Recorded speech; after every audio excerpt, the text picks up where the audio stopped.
నేను అంటే జాబ్ చేస్తాను, సాఫ్ట్వేర్ జాబు. అయితే నాకు నెక్ ఏరియాలో పెయిన్ స్టార్ట్ అయింది ఒకసారి. అంటే క్రికెట్ ఆడుతున్నప్పుడు కొంచెం ఇంజురీ అయ్యింది. అప్పుడు చేతుల నుంచి నెక్ వరకు మొత్తం పెయిన్ స్టార్ట్ అయ్యింది.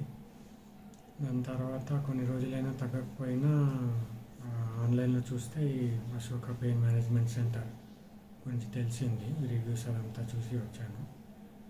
అయితే ట్రీట్మెంట్ తీసుకున్నాను. అది మ్యానిపులేషన్స్, ఫిజియోథెరపీ అంతా చేశారు.